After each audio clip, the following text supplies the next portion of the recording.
আসসালামু আলাইকুম। Dhaka institute of advance paramedical technology থেকে আমি ডক্টর সাদিয়া ফিরোজ। এখন আমরা যে টপিকসটা নিয়ে পড়বো সেটা হচ্ছে হাইড্রোসিল। হাইড্রোসিল জিনিসটা কি?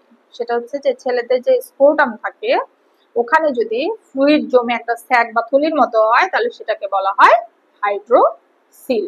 তাহলে মেডিকেল সায়েন্স অনুযায়ী কি বলা হয়? Hydrocele is a fluid filled sac in the scrotum. কি বললাম? Hydrocele is a fluid filled sac in the scrotum. ঠিক আছে, মেইনলি এটা কাদের হয়? মেইনলি হচ্ছে যারা নিউলি ইনফ্যান্ট, ঠিক আছে, বা নিউ বর্ন ইনফ্যান্ট বলা হয়, কেবল জন্মগ্রহণ করছে এরকম রোগীদের বেশি দেখা যায়। এবং কোনো কারণে যদি টেস্টিসে আঘাত পায়, ইনজুরি হয়, অথবা নর্মাল ফ্লুইড এসে টেস্টিকুলের চারিপাশে জমা হয় তাহলেও কিন্তু হাইড্রোসিল হতে পারে। ক্লিনিক্যাল ফিচার আমরা কি দেখবো?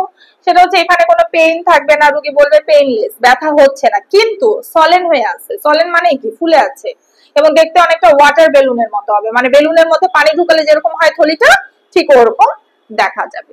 এক্সামিনে আমরা কি করব? আমরা ফিজিক্যাল একটা এক্সামিনেশন করব প্রথমে নরমালি, আর যদি অন্য এক্সামিনেশন দেয় তাহলে আলট্রাসোনোগ্রাম করে আমাকে দেখতে হবে।